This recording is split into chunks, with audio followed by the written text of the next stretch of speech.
une réaction d'estérification, elle est toujours lente, limitée et athermique. Maintenant, on a dit pour que si elle est lente, alors si vous allez vous asseoir pendant des heures pour attendre que la réaction et les résultats soient optimales, ça va prendre beaucoup de temps. Donc, il est souhaitable de trouver un moyen d'accélérer ça. Donc, pour accélérer, on peut chauffer alors les mélanges réactionnels ou bien ajouter de l'acide sulfurique qui va produire de la chaleur. Donc, chauffer ou ajouter de l'acide sulfurique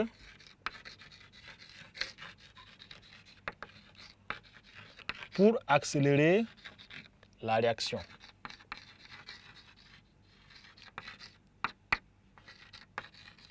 Pour accélérer la réaction. Donc, ça c'est premièrement. Alors, secondo, on a dit que la réaction est athermique.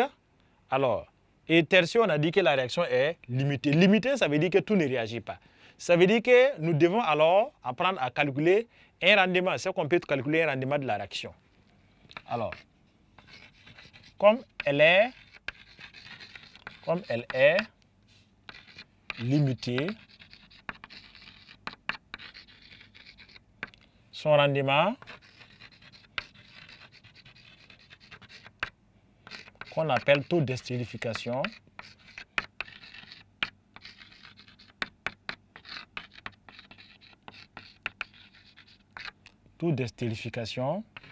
est défini par R égale. Alors, le taux d'estérification, quand on prend une réaction, l'élève, comme il y a un essai qu'on obtient, l'élève va prendre le nombre de moles de l'essai obtenu, c'est le nombre de moles de l'alcool ou de l'acide qu'on a au départ. Donc, ça fait N ester, si N acide ou N alcool. N acide ou N alcool là, ça doit être le réactif en défaut, celui qui est en plus petite quantité.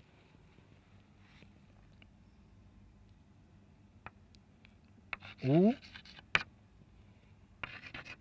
N acide ou N alcool est le réactif en défaut.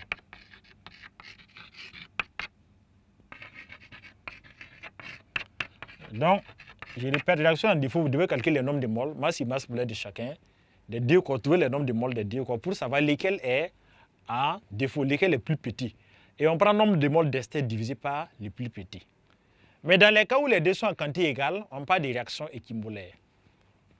Si N acide égale à N alcool, donc là c'est une réaction équimolaire. On a une réaction équimolaire et dans ces cas, il y a des taux standards qui sont attendus. Si vous avez une réaction équimolaire, dans une réaction d'estérification où les mélanges se font des nombres de moles égaux, ça veut dire qu'on peut déjà à l'avance savoir quel doit être le rendement selon la classe d'alcool. Et là, on va définir les rendements.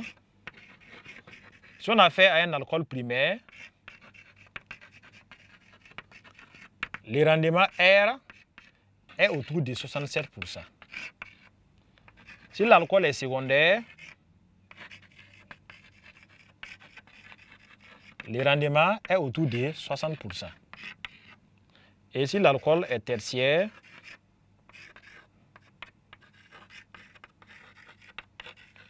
le rendement R est autour de 5%.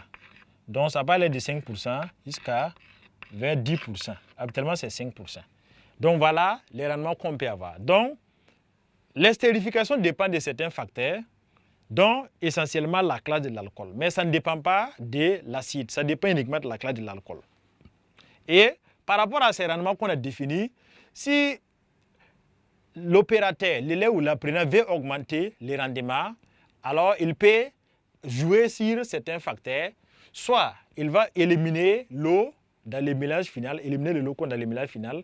Soit, ça c'est pour éviter les retours, soit il va augmenter la quantité de l'acide ou bien augmenter la quantité de l'alcool pour permettre d'avoir un meilleur rendement qui dépasse les taux standards définis. Alors, donc, on reprend rapidement. L'estérification, c'est une réaction qui permet d'obtenir à la fin un ester, ça on appelle estérification. Et l'estérification, les types de réactions les plus connus, c'est alcool plus acide carboxylique donne ester plus de l'eau.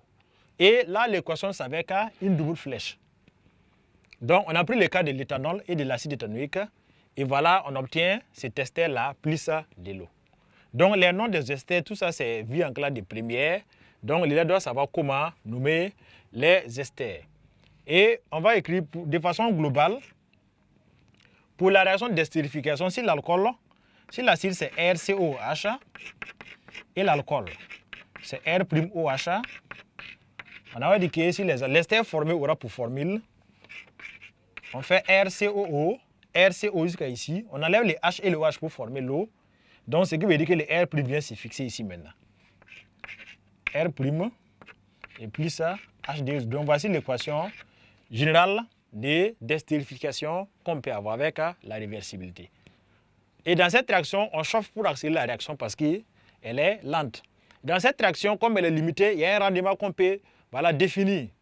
Et ces rendements-là, selon si le mélange est équimolaire, alors on peut d'abord savoir quel type de rendement on doit obtenir à la fin. Si le mélange est équimolaire, on peut savoir à l'avance à quel type de rendement s'attendre lorsque nous faisons nos calculs. Donc l'apprenant ou l'élève doit savoir que lorsque l'alcool utilisé est primaire, il doit avoir autour de 67%. Quand c'est secondaire, il doit avoir autour de 60%. Et quand c'est tertiaire, il doit avoir autour de 5 à 10%. Donc voilà ce qu'on pouvait dire par rapport à l'estérification. Et tout élève doit être en mesure d'écrire l'équation de la réaction d'estérification, de donner ses caractéristiques et d'exploiter la formule du rendement pour retrouver des masses ou calculer les rendements dans des situations bien précises. Nous allons poursuivre avec le deuxième grand point, grand D, qui porte sur l'hydrolyse d'un ester. Grand D, l'hydrolyse d'un ester.